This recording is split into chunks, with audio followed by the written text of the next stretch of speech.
ఒక పాస్టర్ సంఘానికి ఎందుకు? మీరు కూడా అనుకుంటూ ఉంటారు ఏమని, చర్చికి వెళ్తే మాకేం లాభం, ఇంకా మేమే 10 రూపాయలు ఇవ్వాల్సి వస్తుంది, మేమే 100 రూపాయలు ఇవ్వాల్సి వస్తుంది, మేమే 1000 రూపాయలు వేయాల్సి వస్తుంది కదా. అనుకుంటారా? అనుకోరా? అనుకుంటారు. మాకే ఖర్చు అవుతుంది. ఏం ఖర్చు? చార్జెస్. మళ్ళీ అక్కడ పోతే ఒట్టి చేతులతో రాకూడదు అంటారు, మళ్ళీ ఒట్టి చేతులతో. ఇవన్నీ చాలా మంది అనుకుంటున్న క్వశ్చన్స్. జాగ్రత్తగా చెప్తున్నాను, మీరు జాగ్రత్తగా వినండి. అసలు దేవుడట సేవకుని ఎందుకు పుట్టించాడంటే ఆశీర్వదించడానికి పుట్టించాడు. మనుషులను ఏం చేయడానికి? మనుషులను దీవించడానికి, ఆశీర్వదించడానికి. అంత మాత్రమే కాదు, దుష్టత్వములో నుండి మళ్ళించడానికి. దుష్టత్వం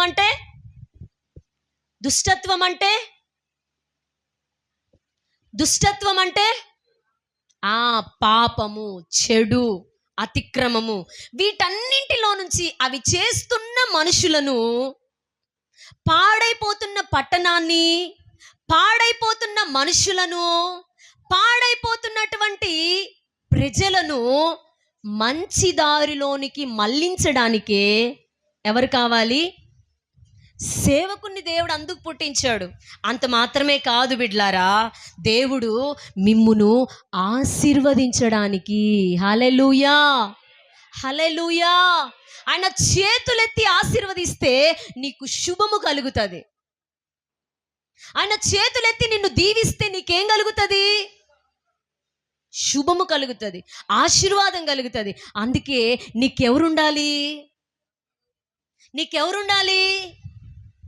మీ అందరికి ఎవరుండాలి? సేవకుడు ఉండాలి. కొన్ని మాటలు నేను మీకు తెలియజేస్తాను, జాగ్రత్తగా వినండి. ఒక రోజు ఏమైందంటే,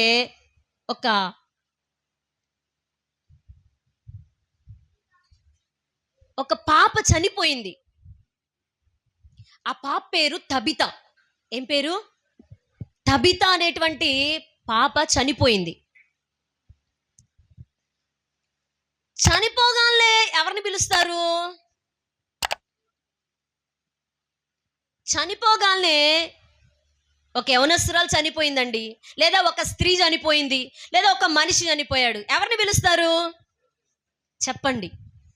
చనిపోతే ఎవరిని పిలుస్తారు? దేవుణ్ణి నమ్ముకున్న వాళ్ళైతే సేవకుని పిలుచుకుంటారు. ఎందుకని చెప్పండి? మీకు తెలీదా? ఆయనను భూస్థాపన చేయడానికి, బరియల్ చేయడానికి ఒక సేవకుని పిలుచుకుంటారు. వెంటనే ఆమె కాయిలా పడి చనిపోయిందట. ఆమె పేరు తబిత. కాయిలా పడి చనిపోతే అర్జెంటుగా పాస్టర్ గారికి కబురు పంపించారు. ఈ లోపల ఆ శవాన్ని కూడా బాగా కడిగేసి, శవాన్ని కడిగేది ఎందుకు? అదే స్నానం చేపించేది ఎందుకు? భూస్థాపన చేసేటప్పుడు ఏం చేస్తారండి? అవునా కాదా? భూస్థాపన చేయడానికే కదా శవాన్ని కడిగి మంచి వాళ్ళకు నచ్చిన వస్త్రాలు, కొంతమంది నాకు ఈ వైట్ డ్రెస్ వేసి, అలా కొన్ని కోరికలు ఉంటాయి, కొన్ని ఆశలు ఉంటాయి, ఇలా నన్ను చేయండి అని చెప్పి ముందే చెప్పి పెడతారు. అలాగా ఆ తబిత అనేటువంటి ఆమెని బాగా కడిగేసి పడుకోబెట్టేశారు. ఇప్పుడు అర్జెంటుగా ఎవరు రావాలి? పాస్టర్ గారు రావాలి, సేవకుడు రావాలి. వచ్చేసేసరికి అక్కడున్న విధవరాండ్రు, అక్కడున్న కొంతమంది అందరూలా, అయ్యా ఆమె చాలా మంచిదయ్యా, తబిత చాలా మంచిదయ్యా, అయ్యా ఆమె చాలా మంచిదయ్యా, ఇదిగో ఆమె బ్రతికినన్నాళ్ళు మిషన్ కుట్టేదయ్యా, మిషన్ కుట్టి అంగీలు కుట్టింది, వస్త్రాలు కుట్టింది, ఇదిగో మా అందరికి ఫ్రీగా ఇచ్చిందయ్యా. ఆమె దగ్గర కొన్ని ముక్కలు ఉన్నాయా, ఆమె దగ్గర కొన్ని కాటన్ బట్టలు ఉన్నాయా, అవి అన్ని ముక్కలుంటే మాకు కుట్టించిందయ్యా, ఇదిగో వస్త్రాలయ్యా, ఆమె ఇచ్చిన డ్రెస్ ఇదయ్యా అని ఒక్కొక్కరు వచ్చి పాస్టర్ గారికి చూపెడతా ఉన్నారు. జాగ్రత్తగా నా మాటలు.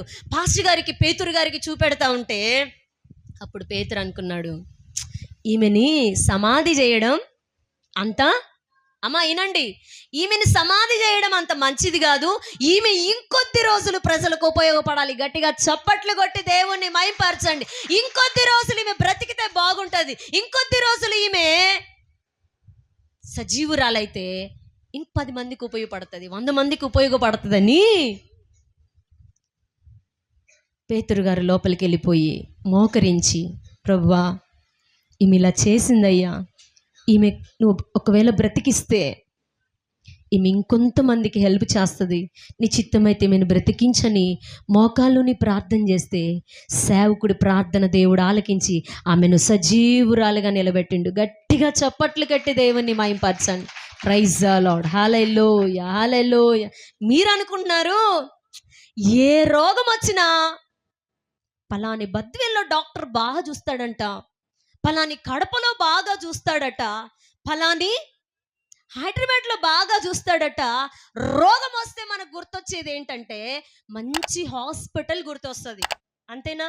మనకి రోగం వస్తే గుర్తొచ్చేది మంచి హాస్పిటల్ గుర్తొస్తుంది, మంచి డాక్టర్ గుర్తొస్తారు. కానీ సేవకుడు,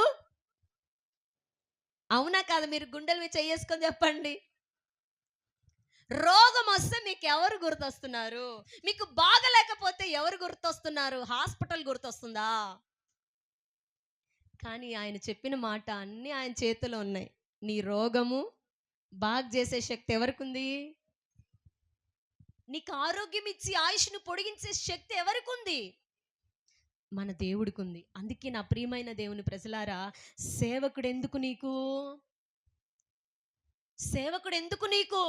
నీకు రోగం వస్తే నీ కొరకు చేతులెత్తుట కొరకు. హల్లెలూయా, హల్లెలూయా, హల్లెలూయా. అమ్మ అందరూ అటు కాదు ఇటు. ఎటు?